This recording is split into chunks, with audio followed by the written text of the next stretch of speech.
नमस्कार, मैं हीर सिंह सोलंकी। आज हमारे शो में आने वाले एक खास मेहमान जो अभी वर्तमान में राजस्थान शिक्षा विभाग में फर्स्ट ग्रेड की पोस्ट पर कार्यरत हैं। मैं स्वागत करना चाहूँगा सूर्य के समान प्रकाशवान, संस्कृत के प्रकांड विद्वान हमारे बिशन जी सर का। वेलकम सर, आपका स्वागत है हमारे शो में। प्रहरी सर, हमारे शो में कैसा लग रहा है सर आपको यहाँ के? बहुत अच्छा फील हो रहा है। बहुत अच्छा, थैंक यू सर। सबसे पहले आपको और आपके दर्शकों को मेरा सादर नमस्कार। बहुत बहुत सर धन्यवाद आपका। और सर जो हैं अभी वर्तमान में फर्स्ट ग्रेड की पोस्ट पर कार्यरत हैं और इससे पहले सर थर्ड ग्रेड में सर का सिलेक्शन हो चुका है और सेकंड ग्रेड की जॉब करके भी सर आए हैं यहाँ पे फर्स्ट ग्रेड के। तो सर ये कैसे संभव हो पाया? मतलब 3-4 जॉब आपने की है पहले, तो कैसे सर? देखिए, मेरा थर्ड ग्रेड में भी 2 सब्जेक्ट से सिलेक्शन हुआ था। हालांकि मैंने ज्वाइन नहीं किया था। सेकंड ग्रेड में मैं 2.5 साल तक सेवा देकर आया हूँ। अच्छा। संस्कृत विषय से। और अभी फर्स्ट ग्रेड में यहाँ 2 साल से ज़्यादा टाइम हो गया है। संस्कृत साहित्य के लेक्चरर के रूप में मैं यहाँ कार्यरत हूँ दारिन स्कूल में। हाँ, और ये संभव होने के पीछे देखो ये है कि अगर आप एक लक्ष्य तय करते हो और उस लक्ष्य को अगर आप सिर्फ 1 साल तक ईमानदारी से उस लक्ष्य को टाइम दे देते हो, उसी लक्ष्य के प्रति समर्पित हो जाते हो, तो मेरा मानना है कि आप 1 साल में जो चाहो वो प्राप्त कर सकते हो। बिल्कुल सर, क्योंकि ये इतना असंभव नहीं है। 1 साल देना है, 1 साल में आप कुछ भी प्राप्त कर सकते हैं। 1 साल ईमानदारी से देना है। बिल्कुल सर, सही बात है। तो सर के कहने का मतलब ये है, अगर आप किसी भी एग्जाम की तैयारी कर रहे हैं तो उसके लिए आपको 1 साल जो है बढ़िया मेहनत करनी पड़ेगी तन मन धन से। उसके बाद अगले साल आपका जो है सिलेक्शन हो सकता है, पूरा चांस है ना। तो अगला मेरा जो प्रश्न है सर से वो ये है कि सर आपने जो है बीएड कहाँ से की सर?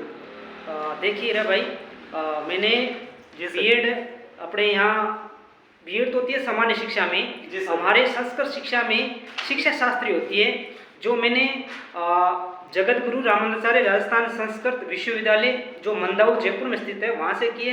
इससे पहले हमारे 12 टिम्ड यूनिवर्सिटियाँ चलती है जो कि केंद्रीय विश्वविद्यालय का दर्जा है। वहाँ भी मेरा सिलेक्शन हुआ था बम्बई के लिए। क्या बात है? हाँ, मुंबई के लिए मेरा बीएड में सिलेक्शन हुआ था। हालांकि मैं जा नहीं पाया, मैंने राजस्थान को प्राथमिकता दी और राजस्थान से यहाँ जो संस्कृत विश्वविद्यालय है वहाँ से मैंने बीएड की। अच्छा। तो देखिए, इससे सर की जो है विद्वता का पता चलता है अपने को। और अगला सर प्रश्न मेरा आपसे ये है कि सर आपने जो फर्स्ट ग्रेड की तैयारी आपने कैसे की? मतलब कोचिंग की या सेल्फ की? कौन सी बुक लाए आप? इरम भाई, मैं आपको बता दूं कि मैंने किसी भी प्रकार की कोचिंग आज तक नहीं की है। कोचिंग नहीं की सर? आज तक मैंने किसी प्रकार की कोचिंग नहीं की है, सिवाय मैं जब 12th में पढ़ता था तो इंग्लिश की मैंने 2 महीने ग्रामर की कोचिंग की, वो 12th के टाइम। हाँ, वो उस 12th के आप देखो, उस 12th की इंग्लिश की वजह से मैं इंग्लिश से थर्ड ग्रेड टीचर भी बन गया। क्या बात है? और जो मैंने फर्स्ट ग्रेड और सेकंड ग्रेड और थर्ड ग्रेड और अदर मैंने भी 1-2 एग्जाम और निकाले हैं, उनके लिए मैंने किसी प्रकार की कोई कोचिंग नहीं की है, सेल्फ स्टडी की है। हाँ, लगातार टाइम दिया है। मेरी एक धारणा है कि जैसे मान लीजिए मैंने तय कर दिया कि मेरे को 10 घंटे पढ़ना है, अब मैं 10 घंटे पढ़ूंगा। मान लीजिए मेरे को किसी बारात में जाना है ना, तो वो टाइम अगले दिन आधा घंटा 1 घंटा वो एवरेज 10 घंटे में लेकर आना है। और वही मेरा लक्ष्य था, वही मेरा टारगेट था। और 1 साल मैंने 2016 से 17 के बीच मैंने बहुत ज़बरदस्त मेहनत की थी। इसी वजह से मैं आज यहाँ। हाँ, उसके बाद क्योंकि मैं 17 के 18 बाद सर्विस में आ गया था। सर्विस में टाइम कम मिलता है। फिर मैंने भी जो फर्स्ट ग्रेड का एग्ज़ाम है ना, वो आप देखोगे कि मैं डेली अप डाउन करता था 100 किलोमीटर का डेली। हाँ, और एक भी सीएल लिए बिना मैंने तैयारी की, टाइम निकाला। बच्चों को भी, जो मेरे विद्यालय के बच्चे हैं ना, वो आज भी याद करते हैं कि सर इतने जल्दी कैसे गए। मैंने इतना ज़बरदस्त उनको पढ़ाया था, क्योंकि मैंने हमेशा ईमानदारी बरती है। जिस काम को मैं कर रहा हूँ उस काम में मैं ईमानदार हूँ, चाहे भले ही कोई रिश्ता हो चाहे कोई हो, मैं उसमें अपना 100% देता हूँ, अपनी ईमानदारी रखता हूँ। और जिस काम को मैं हाथ में लेता हूँ, मेरा मानना है कि उसको करने के लिए आपको लगातार उस पर फोकस रहना पड़ेगा। और ये फोकस रहने की ही रणनीति है, कि उस पर समर्पित रहने की रणनीति ही थी कि मैं आज फर्स्ट ग्रेड तक आ गया। बिल्कुल सर, आप बिल्कुल सही फरमा रहे हैं। अगर किसी काम में आपको सक्सेस होना है तो उसमें आपको ईमानदारी और मेहनत की बहुत ज़्यादा, मतलब उसी की वजह से अपन जो है सक्सेस हो पाते हैं। तो मेरा सर अगला प्रश्न आपसे ये है कि फर्स्ट ग्रेड की तैयारी के लिए अगर कोई बंदा तैयारी करना चाहे तो संस्कृत में, तो उसको मतलब कौन कौन सी बुक्स मतलब पढ़नी चाहिए, लानी चाहिए? देखिए, संस्कृत में कोई बंदा करना चाहता है तो हमारे जो संस्कृत विभाग में जो बुक्स लगती है, जी सर। जैसे 11th 12th और उसके बाद हमारी शास्त्री होती है, जो बी लेवल में जो राइटर अलग अलग लगते हैं उनकी बुक आप पढ़िए, बढ़िया रहेगा। इसके साथ साथ संस्कृत वाले का ये धारणा है कि जीके थोड़ा कमज़ोर होता है, तो उनको जीके भी थोड़ा सा ध्यान रखना चाहिए। हिंदी ग्रंथ अकादमी की जो बुकें आती हैं वो बुकें पढ़नी चाहिए। सबसे पहले अगर जीके में कोई चीज़ पढ़नी चाहिए तो आपको जो ये राजस्थान अध्ययन की बुक लगती है आरबीएससी की, हमारी ये गवर्नमेंट 6 से 12 तक, 6 से लेकर 12 तक के, उन बुकों का अध्ययन सबसे पहले करना चाहिए। उसके बाद हिंदी ग्रंथ अकादमी, और उसके बाद भी अगर आपके पास थोड़ा टाइम मिलता है तो कोई भी एक ढंग की गाइड आ रही हो उस गाइड का आप अध्ययन कर लीजिए। साइकोलॉजी पर पकड़ रखिए। बीएड साइकोलॉजी सुधारने का एक ही मौका है, जब आप बीएड कर रहे हो उस समय आप रेगुलर रहें, क्लासें लगातार लें, साइकोलॉजी को समझे, टेक्नोलॉजी को समझे। साइकोलॉजी और टेक्नोलॉजी को अगर आप समझ लेते हो तो मैं मानता हूँ कि आपके फर्स्ट ग्रेड में 30 नंबर की आती है साइकोलॉजी और सेकंड ग्रेड में 20% आते हैं, तो आपके वो 20 में से 20 आ सकते हैं और मेरे आए हैं। 20 में से 20 आए सर आपके? बिल्कुल। अच्छा, बहुत सर बधाई के पात्र हो आप। तो सर आप लोगों ने सुन लिया कौन सी बुक्स लानी है और कौन सी पढ़नी है, जो सर ने अभी बताया है, आप लोग उसको नोट कर लीजिएगा। और सर बुक का कोई नाम वगैरह है संस्कृत की बुक का जो फर्स्ट ग्रेड के लिए बचे, गाइड जैसे गाइड? मान लीजिए गाइड के रूप में कहूँ तो हमारे राजस्थान में भी, हालांकि मेरा उनसे कोई जैसे पब्लिकेशन रूप में कोई गहरा नाता नहीं है, जी सर। फिर भी हम लोग, मैं जो पढ़ के आया हूँ वही बुकें बता रहा हूँ। जैसे हमारे साफल्यम की गाइड निकालते हैं लोकेश जी, वो भी अच्छी गाइड है। अच्छा, वारिस साहब है। हाँ, लोकेश जी शर्मा है। एक हमारे राम कुमार जी है, वो भी अच्छी गाइड निकालते हैं। मिश्रा जी की गाइड भी अच्छी आती है। एक कमलेश जी शर्मा है, उनकी गाइड अच्छी आती है। एक हमारे कोटा से निकालते हैं, संकल्प से ब्रज किशोर शर्मा जी, उनकी गाइड भी अच्छी। मतलब गाइड लगभग सेम ही होता है। गाइड में बाकी, मैटर लगभग सब में सेम मैटर होता है। संस्कृत का लगभग सेम ही होता है। बाकी आप अगर विभागीय पुस्तकों का अध्ययन करते हो, जैसे हमारे 11th 12th है, शास्त्री, शिक्षा शास्त्री, आचार्य लेवल की बुकें हैं, उनका आप अगर ढंग से अध्ययन कर लेते हो तो मैं समझता हूँ कि काफी आपके- सहयोग होगा उनमें। सहयोग नहीं, आपकी वो बेड़ा पार हो जाता है। क्या बात है। तो आप सभी जो है सर जैसा फरमा रहे हैं वैसा आप सभी कीजिए। अगर आपको फर्स्ट ग्रेड टीचर बनना है और वो भी संस्कृत में, तो आप आराम से जो है सर कह रहे हैं बेड़ा पार हो जाएगा, तो शुरू कर दीजिए अब मेहनत। उसके बाद सर जैसे अब कोई बंदा, जैसे बेरोजगार बंदा तैयारी कर रहा है, तो उसमें सर सपोर्ट सिस्टम का क्या योगदान रहता है उसमें? देखिए, ये जो प्रश्न है ना, ये बहुत शानदार प्रश्न है। आपका जो सपोर्ट सिस्टम है, आपके माता पिता, भाई बहन, आपके फ्रेंड्स, इनका योगदान बहुत होता है। इनका इतना कहना कि डर मत, मैं तेरे साथ हूँ, मैं समझता हूँ कि वो आदमी आधी जंग जीत जाता है। बिल्कुल सही बात, और- आत्मविश्वास हो जाता है। हाँ, और अगर वो थोड़ा बहुत भी नेगलेक्ट करते हैं तो मैंने इसके परिणाम देखे हैं। जी सर। आदमी एग्जाम सेंटर तक नहीं पहुंच पाता है, एग्जाम सेंटर तक नेगलेक्ट से। अगर आपने इतना कह दिया कि डर मत, मैं तेरे साथ हूँ, जो होगा देखा जाएगा, मैं मानता हूँ वो आदमी चौगुनी शक्ति के साथ आएगा। बिल्कुल। और चौगुनी शक्ति उसको आप देखोगे, उसका निखार देखोगे, वो डरेगा नहीं, उसको ये लगेगा कि मेरे पीछे कोई खड़ा है। बिल्कुल सही बात। नहीं तो वो उसको यह जाता है कि यार वो भी मेरी उपेक्षा कर रहे हैं, वो नेगलेक्ट कर रहे हैं। तो मेरी जो भी सपोर्ट सिस्टम है उनसे अपील है कि आप जब कोई बेरोजगार तैयारी कर रहा हो ना तो उसके साथ खड़े रहिए, बिल्कुल तरीके से साथ खड़े रहिए एकदम अंत तक। उसके बाद भले आप ना उससे बात ना करें, पर जब तक वो बेरोजगार है ना उस समय आप अगर उसके सपोर्ट में हो, रहे हो, लगातार रहिए, समझाइए उसको कि हम आपके साथ हैं। अगर आप माँ बाप हो, भाई बहन हो, मित्र हो, लगातार ये कहिए डर मत, तेरा होगा, तो मैं कहता हूँ उस आदमी को बहुत तगड़ी एनर्जी मिलती है और वो पॉजिटिव रहता है।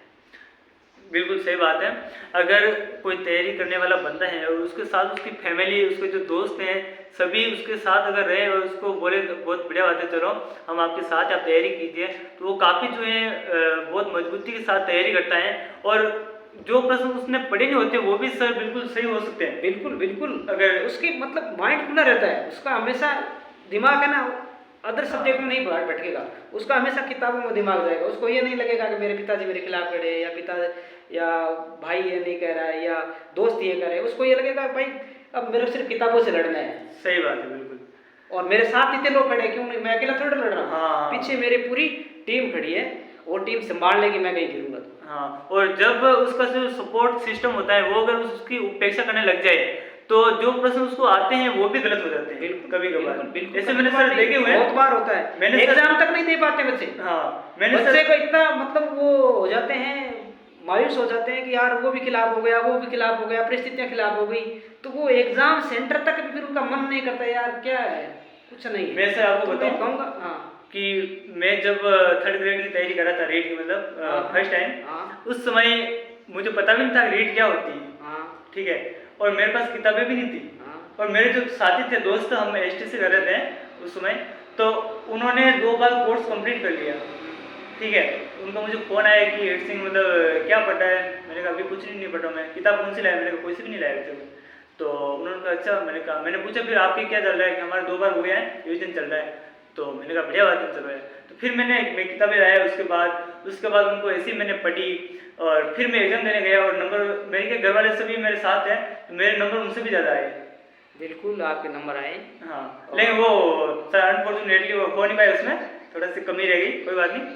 तो सर अगला प्रश्न मेरा आपसे ये है कि आपका जो बैकग्राउंड क्या है परिवार का? देखिए मेरे पिताजी अभी गांव में रहते हैं, खेती वगैरह का घर का जो काम है वो कर लेते हैं। भाई अच्छा, आपके भाई पिताजी- और है वो, हालांकि पिताजी अब वैसे आराम ही कर रहे हैं। भाई और है वो बाहर गुजरात बॉम्बे रहते हैं, वहाँ शिफ्ट है। अच्छा। और मैं अकेला मेरे परिवार में गवर्नमेंट सर्विस वाला आदमी हूँ। पूरे 7 पीढ़ी में मैं अकेला ही आदमी हूँ, क्या बात है। सर्विस में हूँ। बाकी सब लोग बिजनेस में इधर में सेट है सब। बाकी गवर्नमेंट सर्विस में मैं अकेला ही। अच्छा, तो सर आपका जो एरिया है वो गाँव में पड़ता है शहर में? अब मैं ग्रामीण एरिया में रहता हूँ। ग्रामीण एरिया, मतलब हमारे जैसे आगे हाँ हाँ, मैं ग्रामीण एरिया में रहता हूँ। देखिए सर के भी जो है फादर मतलब खेती करते हैं, साथ में मजदूरी भी करते हैं, और सर ने तैयारी की है। अब और सर जो है गांव के इलाके से मतलब संबंध रखते हैं, और अपन भी जो है एक ग्रामीण लोग ही हैं, तो अपने को भी सर जैसा मतलब बनना है, ऐसा कुछ करना अपने को भी है ना। तो सर अगला जो मेरा प्रश्न है आपसे वो ये है कि अब आपके जीवन के आगे जो लक्ष्य है वो क्या है? अब जैसे आप फर्स्ट ग्रेड बन गए, और आप क्या मतलब बनना चाहते हो, क्या करना चाहते हो? हीरा भाई, अब मेरा लक्ष्य देखो, मेरे दादाजी ने सपना देखा था कि मैं कम से कम तहसीलदार बनूं। तहसीलदार? हाँ, तो मैं अच्छा, आपके लिए देखा? हाँ, मैं उस पर पहुंचने का प्रयास जरूर करूंगा।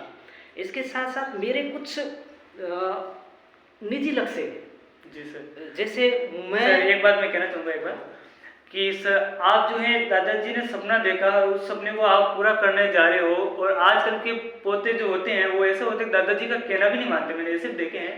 तो आप सब जो है ध्यान रखिए अपने माता पिता का, दादाजी का, सबका जो कहना तो मानिए कम से कम। सर जो है उनका सपना पूरा करने जा रहे हैं, तो आप लोग भी मतलब कहीं कहीं अपने अंदर जो संस्कार है उनको वापस विकसित कीजिए आप। हाँ सर, अब आप बोलिए। तो मेरा लक्ष्य ये है कि मैंने कहा कि मैं अपने लक्ष्य के प्रति समर्पित रहा हूँ। जी सर। इस लक्ष्य के इर्द गिर्द मैंने एक शब्द गढ़ा है, लक्ष्य, और उस लक्ष्य के नाम से मैं एक कैरियर मार्गदर्शन सेंटर स्थापित करना चाहता हूँ अपने क्षेत्र में। क्या बात है। हाँ, जो कि मेरे क्षेत्र की खास तौर से बहनें उनके प्रति समर्पित रहेगा, जिसमें जैसे आज आधुनिक प्रकार की कोचिंग, कैरियर में आने वाली रुकावटों का उनका निवारण किया जाएगा, जी सर। और अन्य जो सुविधाएं हैं वो दी जाएगी। इसके साथ साथ मान लीजिए मैं अगर मेरे को समय नहीं मिला और अपने क्षेत्र में पहुंचने का वैसे सेट नहीं हो पाया, तो मेरा लक्ष्य है कि मैं एक लक्ष्य पब्लिकेशन के नाम से एक पब्लिकेशन स्थापित करना चाहता हूं, और वहाँ से कुछ बुक्स लिख करके मैं बेरोजगारों के बीच वितरित करना चाहता हूँ, ताकि जो मैंने पढ़ा है, मैंने समझा है, वो चीज़ें उस लक्ष्य नाम से आगे राजस्थान में फैले, और मेरे जो जिनको ज़रूरत है उनके पास पहुँचे, और जितनी मदद हो सके मैं उतनी मदद बेरोजगारों के लिए करना चाहता हूँ। इस प्रकार का मैं एक इंस्टीट्यूट या एक मार्गदर्शन सेंटर स्थापित करना चाहता हूँ। बहुत बढ़िया बात कही सर आपने। और मेरा भी सर एक विचार था पहले वैसे कि 12वीं के बाद बच्चे जो हैं थोड़ा सा अलग अलग सेक्टर में चल जाते हैं, उनको समझ में नहीं आता हमें क्या करना चाहिए। तो मेरा भी आपके जैसा विचार ही था, मतलब एक कि जो है 12वीं के बाद अगर कोई बच्चा मतलब क्या करना चाहता है उसमें किस प्रकार की एबिलिटी है ना, उसके साथ मैं भी उसको गाइड करना चाहता था, लेकिन अभी वो क्या सेट नहीं हो पा रहा है। अभी हम खुद को सेट करने में लगे हैं, तो धीरे धीरे हो जाएगा, कोई दिक्कत नहीं है। बिल्कुल और बिल्कुल सर आप जो है एक मतलब यूट्यूब चैनल चालू कर दीजिए, क्योंकि आज के ज़माने में सबके पास फ़ोन रहते हैं, तो उसमें आप जो है करियर संबंधी जो भी गाइडेंस है आप वहाँ वीडियो भी बना सकते हैं। मैं आपको जानकारी दे दूँ, मेरा यूट्यूब चैनल है विशन सारस्वत के नाम से। ठीक है। हाँ, मैंने अभी स्थापित किया है, बढ़ाया है ज़्यादा। मैंने हालांकि उसको टाइम नहीं मिलता है, क्योंकि अभी आपको पता है कि हम धानिन स्कूल को लगातार उठाने में लगे हुए हैं। यहाँ का स्टाफ और हम मिलकर के इस विद्यालय को नंबर 1 पर लेकर आए हैं। पिछली बार भी हम कुमलगढ़ ब्लॉक में रिजल्ट में नंबर 1 थे। क्या बात। इस बार भी काम में नंबर 1 चल रहे हैं, जन आधार ऑथेंटिकेशन में नंबर 1 चल रहे थे, डीबीटी में नंबर 1 है। बिल्डिंग इसको पता है, सेठ जी की कृपा, सेठ जी ने जो पूरे राजसमंद जिले में पहले उस स्थान से 1 नंबर की बिल्डिंग यहाँ है। इस 1 नंबर की बिल्डिंग में 1 नंबर का संसाधन को हम प्रयोग करते हुए इस विद्यालय को 1 नंबर की ऊंचाइयों पे पहुंचाना चाहते हैं। जब तक यहाँ है तब तक यहाँ समर्पित है, और इस वजह से थोड़ा टाइम कम मिला। हालांकि अब हमारे डायरेक्टर साहब ने भी हमारे से अपील की है कि आप छुट्टियों में अध्ययन करें, तो हम डायरेक्टर साहब का जो आदेश है उसको सर माथे पे रख करके उनका अनुसरण करेंगे और अध्ययन करके आएंगे। बच्चों को और ज़्यादा हमारा जो नॉलेज है वो इंक्रीज करके देंगे। तो इस तरह के जो 1.5 महीने की छुट्टी है, तो उसमें हो सकता है मैं कुछ यूट्यूब पर भी वीडियो लगातार डालूँ। मेरी संभावना है ऐसी। हाँ सर, हालांकि क्योंकि मेरे जो अभी मैंने बताया मेरे लक्ष्य है, तो उस लक्ष्य पे भी मैं काम करूँगा, तो उस हिसाब से मेरे को थोड़ी जरूरत पड़ेगी। तो मैं चाहता हूँ कि मैं विद्यालय की ऊंचाइयों में योगदान देते हुए समाज के लिए और काम कर सकूँ। बहुत ही सर उच्च विचार है आपके, और हम बहुत प्रभावित हुए आपसे। और सर एक छोटा सा मेरा आपके रिक्वेस्ट है कि आप जो है संस्कृत में हमारे जो दर्शक हैं उनको 2 लाइनें आप सुना देंगे सॉन्ग की, तो बड़ा मज़ा आएगा, 4 चांद लग जाएंगे सर, प्लीज़। सरल भाषा संस्कृतं समुद्र भाषा संस्कृतं वेद भाषा संस्कृतं देव भाषा संस्कृतं सर्वे वदतु संस्कृतं सर्वे जानन्तु संस्कृतं सरल भाषा संस्कृतं सौम्य भाषा संस्कृतम। धन्यवाद। आनंद आ गया सर, बहुत बहुत धन्यवाद आपका। और अभी शो समाप्त होने से पहले मैं जितने भी लोग इस वीडियो को देखेंगे, मैं उनसे अपील करना चाहूँगा कि जैसा कि आप सबको पता है कि अभी प्रवेश उत्सव का कार्यक्रम चल रहा है, तो मेरी आपसे हाथ जोड़ करके विनती है, गुजारिश है कि आप अपने बच्चों का ज़्यादा से ज़्यादा प्रवेश नज़दीकी राजकीय विद्यालयों में करवाएं, और सरकार की जो फ्लैगशिप योजनाएं हैं उनका लाभ उठाएं। सरकारी विद्यालयों में जो सुसंगठित वातावरण है, उस वातावरण में अपने बच्चों को भेजें, और यहाँ के वेल एजुकेटेड टीचरों से अपने बच्चों को ज्ञानार्जन और संस्कारजन के लिए ज़्यादा से ज़्यादा राजकीय विद्यालय में भेजें। धन्यवाद। और सर इसी के साथ में सर ने जो बोला है कि आपने जो बच्चे हैं उनको आप गवर्नमेंट स्कूल में प्रवेश दिलाई है, इस पर 1-2 लाइनें भी हैं कि वो लाइनें कुछ इस प्रकार हैं कि ऐसी उनकी मतलब कौन सी थी सर, 1 मिनट में आपको बता रहा हूँ। सर के साथ में अब जो है मैं भी आपको 2 लाइनें सुनाना चाहता हूँ, 2 लाइनें आपको बताना चाहता हूँ जो सरकारी स्कूलों में वहाँ के टीचर और बच्चों के बारे में है। जब वहाँ पे मतलब रिजल्ट आता है बच्चों का, तो बच्चे सारे पास हो जाते हैं बढ़िया नंबरों से, है ना। ये सर की मेहनत ही है, तो उसी के ऊपर 1-2 लाइनें हैं, तो आप लोग सुनना ध्यान से। कुछ तो बात है उनकी बातों में, वरना यूं ही बढ़ाई नहीं होती, डंडे यूं ही करते चोटियों पर, क्या चढ़ाई नहीं होती। फूल न सही लेकिन कांटे तो मत उचाले साफ चेहरों पर, कौन कहता है कि सरकारी स्कूलों में पढ़ाई नहीं होती। धन्यवाद। तो आज का शो हम सर यही समाप्त करते हैं, और आप जो हैं कभी पधारो तो पधारते रहना हमारे शो में, और हमसे सर नज़दीकियाँ बनाए रखना, है ना। सभी आपके बहुत दीवाने हैं। थैंक यू सर, मिलते हैं कल एक नई वीडियो के साथ। धन्यवाद।